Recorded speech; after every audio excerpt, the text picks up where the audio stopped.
Welcome students. Today is the second class of 6 English grammar, and we are going to learn about the verbs and its types on the basis of its relation with the subject in the sentence. यानी verb का subject के साथ sentence में क्या relation बनता है उसके ऊपर इसकी दो types होती हैं, finite and non-finite.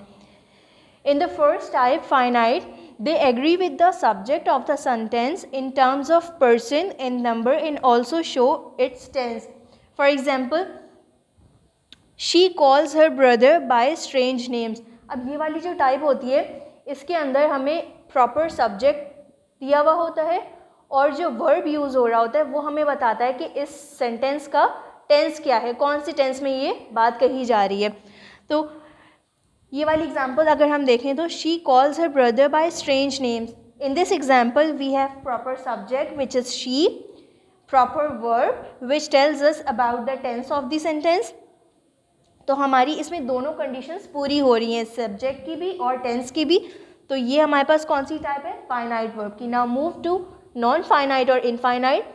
They are not govern by rules of subject verb agreement.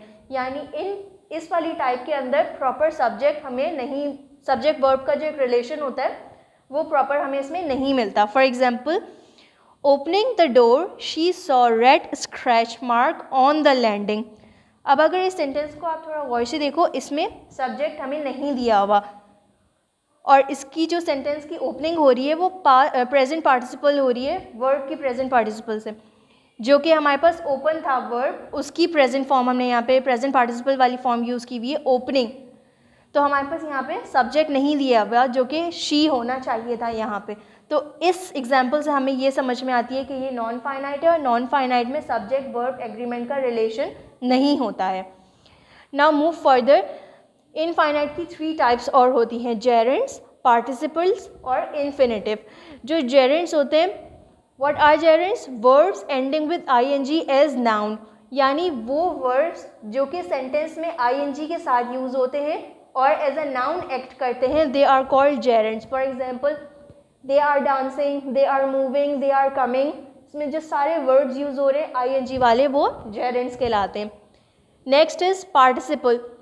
Sentence के अंदर जो वर्ब की फॉर्म यूज़ हो रही होती है, आइदर इट इज़ प्रेजेंट और पास्ट, वो हमारे पास पार्टिसिपल्स कहलाती है. जैसे इस वाले सेंटेंस में कॉल्स यूज़ हो रहा था, इस वाले सेंटेंस में ओपनिंग यूज़ हो रही है, तो ये वर्ब की फॉर्म्स हैं और वर्ब की फॉर्म्स चाहे पास्ट हो या प्रेजेंट हो वो पार्टिसिपल कहलाती है. नेक्स्ट हमारे पास है इन्फिनेटिव. इन्फिनेटिव क्या होती है, form of verbs used with to. यानी ये बेस फॉर्म होती है एक वर्ब की जो कि टू के साथ यूज़ हो रही होती है, उसको हम इन्फिनेटिव कहते हैं. For example, They encouraged me to sing or did you ask him to come. अब इन दोनों सेंटेंसेस में to come और to sing both are infinitive forms of verbs. तो जो to के साथ यूज़ हो रहे होते हैं verbs वो infinitive कहलाते हैं. अब एक क्विक सी समरी कर लेते हैं हम इसकी. Verbs have 2 types on the basis of its relation with the subject in the sentence are finite and non-finite. In finite sentence, we have proper subject and proper verb which tells us about the proper tense of the subject. Next, we have non-finite or infinite which are not governed by subject-verb agreement. And further, they are divided into 3 types, gerunds, participles and infinitives. I hope आपको ये topic समझ में आ गया होगा. अल्लाह हाफ़िज़.